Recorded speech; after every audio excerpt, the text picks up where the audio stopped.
ngiye gusaba Jackie adusomere Samuel wa 2 ibice 6 umurongo wa 6 ageze ku murongo wa 10. Kumva ijambo ry'Imana rigufi ririmo ibintu byinshi, ariko numva nifuza ko Imana ifasha ikabishyira mu gihe gitoya kandi bikadufasha.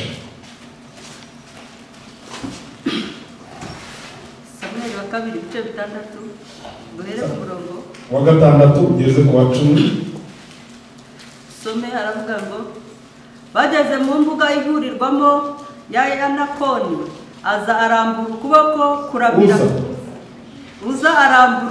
kuramira isanduku y'Imana, kuko inka zari zitsikiye. Maze uburakari bw'Uwiteka bukongerezwa Uza. Uwiteka amutsindaho amuhoye icyo cyaha cye, agwaho ngaho iruhande rw'isanduku y'Imana. Dawidi ababazwa n'uko Uwiteka asumiye Uza, niko guhimba aho hantu Perusuza na bugingo n'ubu. Uwo munsi Dawidi atinya Uwiteka, nuko aribwira ati, isanduku y'Uwiteka yaza iwanjye ite?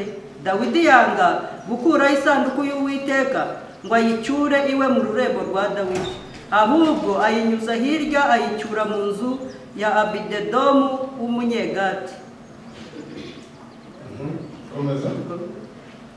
Imara mu nzu ya Obidedomu w'umunyegati amezi 3, kandi Uwiteka aha umugisha Obidedomu n'abo mu rugo rwe bose.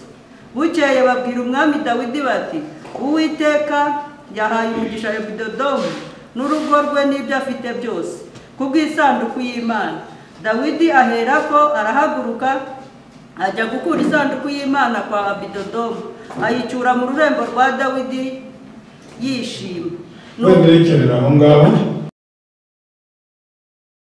Ubwoko bwatoranijwe, abatambyi b'ubwami, ishyanga ryera n'abantu Imana yaronse, kugira ngo mwamamaze ishimwe ry'abahamagaye, ibakura mu mwijima ikabageza mu mucyo wayo w'itangaza. Kera ni mwari ubwoko, ariko none muri ubwoko bw'Imana. Kera ni muri akababarirwa, ariko none mwarababariwe. Bakundwa, ndabahugura ubwo muri abasuhuke n'abimukira, kugira ngo mwirinde irari ry'umubiri ry'uburyo bwinshi rirwanya ubugingo. Mugire ingeso nziza hagati y'abapagani, kugira ngo nubwo babasebya nk'abakora nabi, nibabona imirimo yanyu myiza izabatere guhimbaza Imana mu minsi yo kugendererwamo. Mugandukire ubutware bwose bw'abantu kubw'umwami wacu, naho yaba umwami kuko ari we usumba bose, cyangwa abatware kuko ari bo batumwe nawe guhana inkozi z'ibibi no gushima abakora neza. Kuko ibyo Imana ishaka ari uko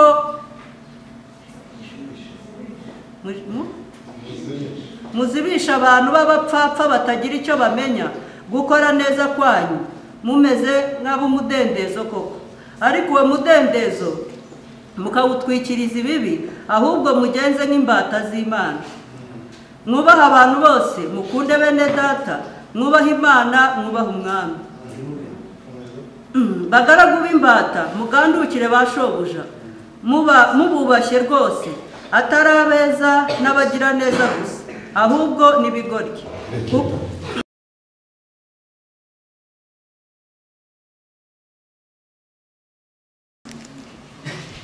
Haleluya.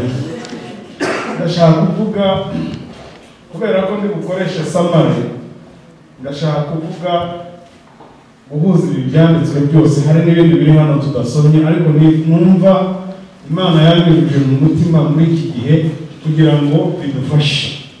Ndashaka kuvuga ku murimo w'Imana. Yesu ashimwe cyane. Ndashaka kuvuga icyanditswe cya mbere twasomye isanduka y'isezerano icurwa ivanwa mu Bafilisitiya ijyanwa mu rurembo rwa Dawudi, igeze ahantu mu mbuga yande, izina ntabwo ari ngombwa kurifata. Ihageze ngo ibimasa byari bihetse biratsikira, umugabo witwa Uza uwo nguwo yari umuhungu wa amazina Abinadabu katugende nta mpamvu uri buze kubisoma. Yari umuhungu, bari abahungu babiri, umugabo umwe ayisanduka yari imaze amezi 6 mu rugo iwabo, Abinadabu. Noneho Uza yari umwe mu bahungu be, baje gutwara isanduka y'isezerano. Dawudi n'Abisiraheli baraza bayirangaza imbere, bagenda baririmba bishimye. Bageze ahantu ibimasa byari bihetse biratsikira, bitsikiye uwo muhungu witwa Uza arambura ukuboko ajya kuyiramira. Bibiliya iravuze ngo Imana imutsinda aho ngaho iruhande rw'isanduka, arapfa. Barangije ngo Dawudi abibonye agira ubwoba cyane, aravuga ati ntabwo iyi sanduka nayicyura iwanjye, reka nyitware kwa Obededomu. Ngo ayicisha ruhinga nyuma ayitwara kwa Obededomu. Ihageze ihamara amezi 3, ikora ikintu gikomeye cyane. Mu mezi 3 iba yahaye umugisha Obededomu n'abamukomokaho bose. Mu mezi 3 ibaha umugisha, biragenda biramamara, bigera n'i Yerusalemu, bigera kwa Dawudi. Yumva yuko Imana yahaye umugisha Obededomu. Dawudi ahagurutsa abantu bajya kuyizana. Yesu ashimwe cyane. Haleluya. Hano rero hari ikibazo abantu benshi bajya bibaza, wenda nawe wibaza, kuki Imana yishe Uza kandi yaragiye gukora ikintu cyiza cyane? Isanduka y'isezerano, isanduka y'Imana, isezerano ry'Imana bitsikiye, agiye kuyiramira, Imana iramwica. Ntiyanamurwaza ngo arwaye, agwaho iruhande rw'isanduka. Icyo kibazo rero ushobora kukibaza, nanjye nkakibaza, n'undi akakibaza, ariko ndashaka kugira ngo ngire ibisubizo bikeya ngaha kuri icyo kintu. Yesu ashimwe cyane. Muri Petero twasomye haravuga ngo mu bwoko bwatoranijwe, muri ishyanga ryewe, muri abatambyi b'ubwami. Yesu ashimwe cyane. Ubundi mu mateka no mu kubaho usomye mu kubara, haravuga ngo Imana ikavuga uko ibintu bizajya bigenda bijyanye n'ihema ry'ibonaniro. Kavuga ngo isanduka y'isezerano ngo izatwikirwe n'umwenda w'umukara wa kabayonga, ngo izashyirwe imishumi yayo izasesekwe. Ngo noneho ibyo nibimara gukorwa, ngo beneho bamaze kubikora, ngo abitwa abakorati ngo baze kuza baremererwe n'iyo sanduka y'isezerano. Mu yandi magambo aribo bayikorera. Noneho rero iki gihe cya Uza na Dawudi na Obededomu, ikintu cyabayeho, isanduka yari imaze amezi 6 mu rugo iwabo wa Uza, yaranyazwe. Kandi ntabwo isanduka yanyagwaga hatabaye ikibazo, kuko ubundi isanduka y'isezerano cyari icyubahiro cy'Imana n'imbaraga zayo n'ubushobozi bwayo. Ariko iyo Abisiraheli bari bashinzwe kubahisha isanduka y'isezerano no kwiha agaciro no kwihesha agaciro, iyo bayiteshaga agaciro nabo bakinjira mu bintu bidakwiye, icyubahiro cy'Imana cyavaga kuri iyo sanduka y'isezerano, bajya mu rugamba bagatsindwa, isanduka y'isezerano ikanyagwa. Kugira ngo isanduka y'isezerano ijye mu Bafilisitiya, byari biturutse ku kibazo cy'Abisiraheli bari barahemukiye Imana, bituma icyubahiro cyayo kiva ku isanduka y'isezerano, bituma icyubahiro cyayo kiva ku isezerano. Haleluya. Hanyuma baje bayicumbikisha aho ngaho kwa Abinadabu, ihamara amezi 6. Bukeye Dawudi ngo ajya inama n'abantu, baravuga bati tujye kuzana isanduka y'isezerano. Mu bintu bamwe abantu bavuga Dawudi yakoze amakosa icyo gihe, ntabwo yagishije inama Imana nk'uko yajyaga yigisha inama mu gihe yabaga agiye gutera abanzi. Ngo yagishije inama abantu be, baramubwira bati tugende. Barangije bakora uburyo bworohereje, bafata ibimasa n'igare rishya, ntabwo ryari rishaje, babyikoreza isanduka y'isezerano.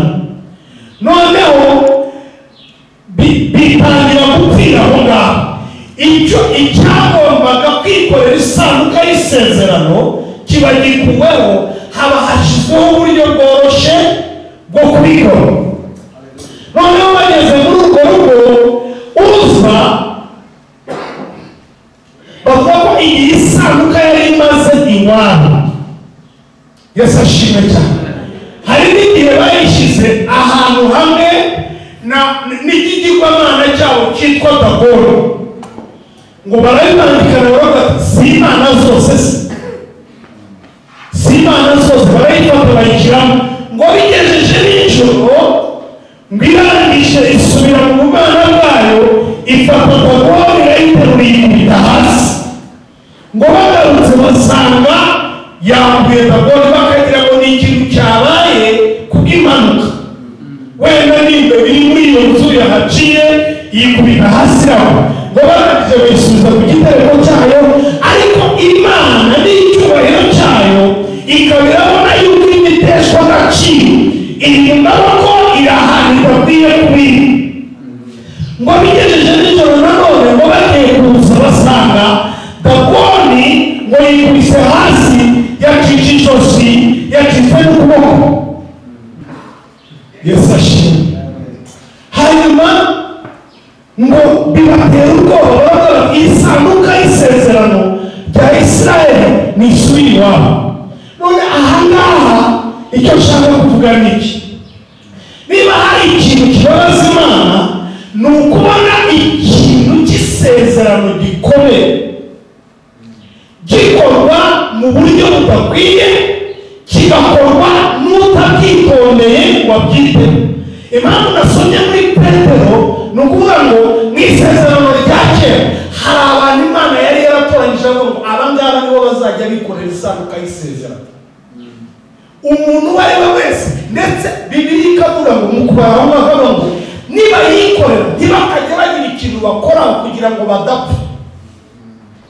ibijyanye n'isanduka y'isezerano cyari ikintu ukora neza ukabigororerwa, wakora nabi bikakwica, ntabwo ari ukurwaza, ni ukwica n'ugukingura. Yesu ashimwe cyane. noneho Yesu ikintu yadukoreye, haleluya, ikintu yadukoreye, wa murimo wari ugenewe abo kwa Aroni n'Abalewi gusa, yaraje araduha ngo twahindutse abatambyi b'ubwami. uyu munsi twese turi bene Aroni, turabalewi, dufite inshingano zo kwikorera isezerano ry'Imana. none icyo nshaka kuvuga, isezerano ry'Imana iyo rifashwe nabi ririca, iyo rifashwe neza ritanga umugisha. impamvu Dawudi yafashe isanduka akayitwara kwa Obedi ntabwo ari ikindi. hari igihe abantu babyita ukunda, ariko Obedi yari uwo mu Balewi. Dawudi abonye Imana yishe Uza, asubira mu bitekerezo bye, asanga bakoze ikosa, asanga bafashe isanduka y'isezerano bayikoresha ibimasa babishyira ku igare, arangije asanga ikosa barikosa. nibwo yavuze ati umurengo wari uri hano hafi y'inde, basanga ni Obedi. ariko Obedi yasaga n'umuntu wigishweyo mu Balewi, yari n'umukene. noneho haleluya, isanduka y'isezerano igeze mu maboko yaho yagenewe kuba, ngo ihatanga umugisha. haleluya. uyu munsi rero ikintu ushaka kubabwira kandi kirimo kimfasha, ndashaka kongera kubabwira ikintu kimwe cyo gutinya, kubaha no kubahisha umurimo w'Imana. uyu murimo dukora hari ugutinya ko kuba wahunga, ariko hari no gutinya kuvanze n'icyubahiro no guha agaciro. Yesu ashimwe cyane. uyu murimo dukora mu isezerano rya kera nuko wari umeze. iyo wabikoraga nabi, ukabikora utabikwiriye, ukabikora utabyitunganirije, warakwicaga. uyu munsi rero Mwuka wari icyo yaduhaye imbabazi. haleluya. aduha n'umudendezo muri Petero wabivuze, ariko adusaba ikintu kivuga ngo twubahe. uyu murimo ukwiye kubaha cyane cyane hano.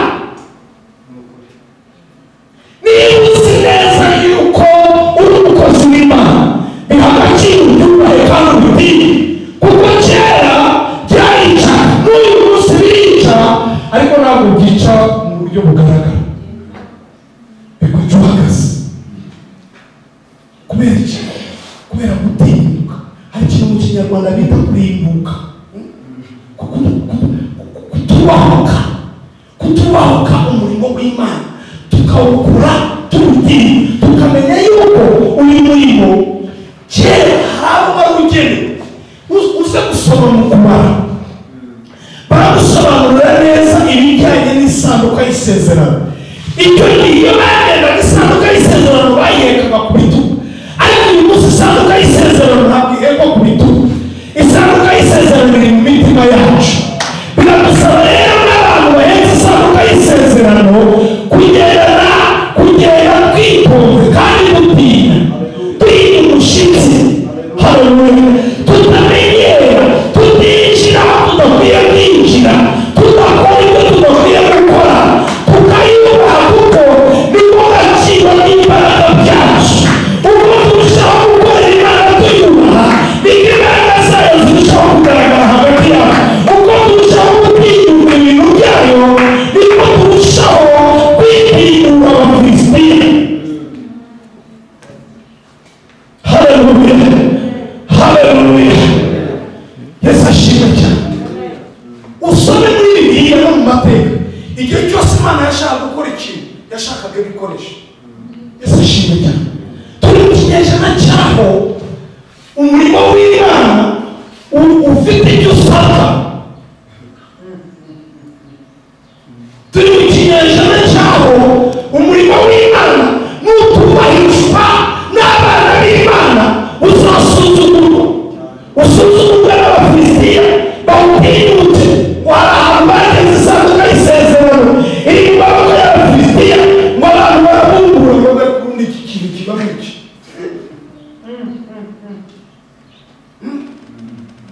Iki kintu kiba muki. Barabungura.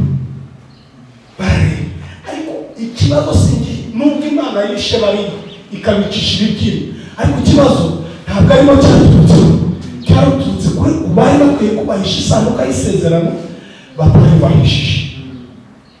Barayitinyuka batuma itakaza icyubahiro. Aba yari ikwiye kuremerera ntiyabaremerera. Yesu ashimwe cyane. Turi mu gihe cyaho umurimo w'Imana ukeneye kubona abantu bongera kuremerera. Uyu munsi turi mu kinyejana cyaho hari abantu bari mu murimo w'Imana bashaka kugira ngo umurimo w'Imana bawuremere, bikorerwe n'umurimo w'Imana. Ariko Imana nayo kugira ngo icyubahiro cyayo kigaragare ikeneye abantu batega ibitugu bakavuga ngo Mana twemeye ko umurimo wawe turemereye kandi ntabwo tuzawutinyuka. Umuntu witwa Eli n'umuryango we n'abana basize ikintu cyo gukereza inshingano bafite. Yesu ashimwe cyane. Haleluya. Uburenze icyo ushaka wakwiye uyu munsi itorero rirasabwa ABCD, sibyo? No kuba turiho hari abantu kuzuza ibisabwa byananiye complete birabananira barabyara toke katurekere urumva birabananira. Ariko abantu bari hari ariko nigeze kuvuga ngo hari abantu bagenda ndashaka itorero rifashe, ariko ntagenda avuga ngo ndashaka itorero mfashe, shyiramo uruhare, shyiramo umusanzu wanjye, shyiramo impano yanjye. Bene data bavandimwe, turi mu gihe cyaho twebwe abana b'Imana dukwiye guhaguruka, tugamije kugira ngo twiyubahishe, tugamije kugira ngo twubahishe uyu mwami twebwe. Yesu ashimwe cyane. Haleluya. Tumwubahishe kandi tumwubahishe, tumurekere icyubahiro cye. Urabyumva? Haleluya. Duhagarare mu nshingano zacu. Niba uri umuririmbyi n'abaririmbyi bawe, umenye ko izo nshingano atari inshingano zoroshye, ni inshingano zaba imva yawe cyangwa zikaba umugisha wawe. Mu mezi 3 gusa naribaje, ariko mu mezi 3 n'iki kintu kera mu mezi 3? Uyu mugabo yahinze kikera mu mezi 3 ku buryo yahawe umugisha. Tubikorereho analize gatoya, utekereza ko aho Bedomu byagenze yarahinze areza, cyangwa yagiye ahantu agwa ku cyobo cya kota? Hari umugisha Imana itanga arimo kugira ngo yerekane. Imana ijya kubikora yego yaravuze iti reka maze amezi 6 mu Bafilisiti, nta kindi kintu nsizayo ibibyimba n'intumbi, ariko ngeze mu maboko y'umuntu mfata uko bikwiriye, y'umuntu yitwara uko bikwiriye, y'umuntu yubaha uko bikwiriye, y'umuntu n'agaciro uko bikwiriye, y'umuntu utamenyera utanubahuka. Reka mwereke yuko kimwe cya kabiri kirihe n'amaze hariya ngiye gukora ikintu kikamba. Haleluya.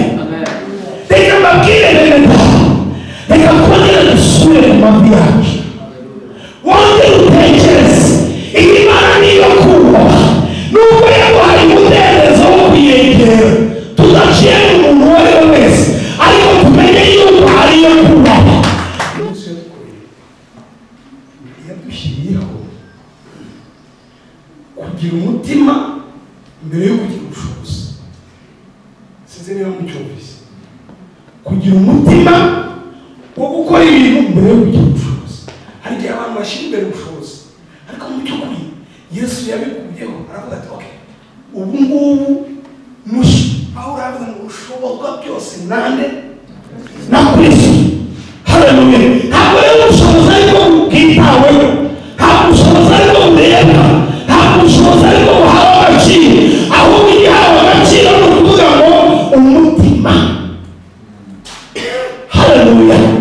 Bakristo bene data, turi ahantu aho dukwiye kongera gusubira inyuma tukavuga ngo Mana, icyo twatinyutse ni ikihe ngo twongere tucyubahe. Dawudi ngo yasubiye iwabo, arangije akonsantinga ibitabo by'amategeko, arasoma, akoresha amanama atandukanye, ngo arangije ahitamo ku nshuro ya kabiri ngo yasubiyeyo, asubirayo neza. Isanduka y'isezerano yayihaye agaciro.